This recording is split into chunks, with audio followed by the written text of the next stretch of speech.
هیچ وقت یهود و نصارا از شما راضی نمیشوند، هیچ وقت. ولن ترضى عنك اليهود ولا النصارى حتى تتبع ملتهم. وقتی از شما راضی میشن که یهودی شوید و نصرانی شوید، غیر از اون از شما راضی نمیشن. هر کاری که بکنید، هر چقدر که در امور دین، در امور شرع الهی، شریعت اسلامی تنازل بدهید، کوتاه بیایید، سعی بکنید که خودتان را متمدن جلوه بدهید، با اونها نزدیک، هیچ امکان نداره که از شما راضی شد. چرا میگم امکان ندارد؟ چون که الله متعال میفرماید که امکان ندارد. این سخن وحی الهی است، قرآن کریم است.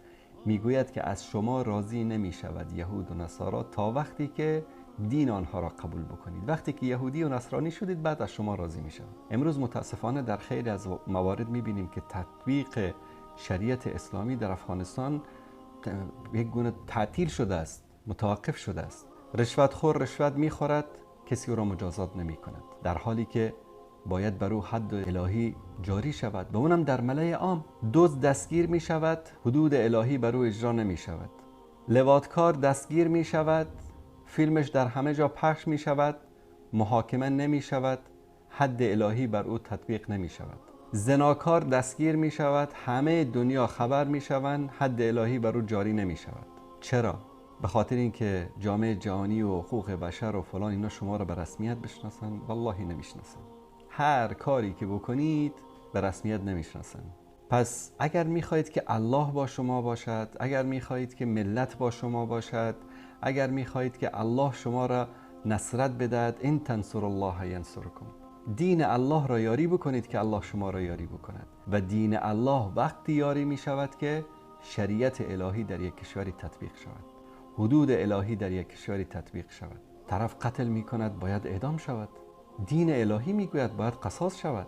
دزدی می کند باید دستش قطع شود، شریعت الهی است باید تطبیق شود. اگر به خاطر اینکه والله ما را به رسمیت بشناسن و روابط دیپلماتیک برقرار کنن، اگر میخواهید رضایت کفار رو با غضب الله سبحانه و تعالی بخرید، مسئله جداست. پس ادعای اسلام و تطبیق شریعت و اینا رو نکنید.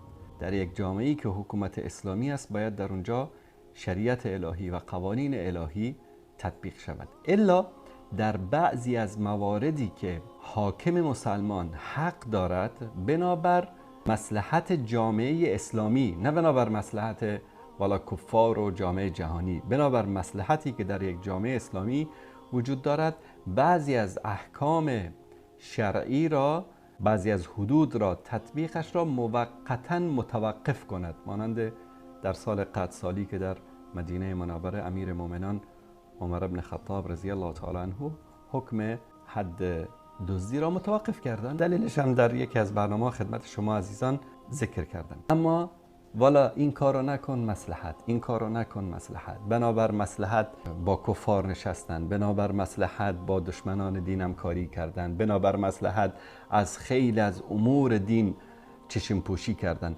اما در آخر چی شد؟ آیا دشمنان از اونا راضی شدن؟ نشدن. چون وعده الهی است که یهود و نصارا از شما راضی نمیشوند تا اینکه شما چیکار بکنید؟ یهودی و نصرانی شوید.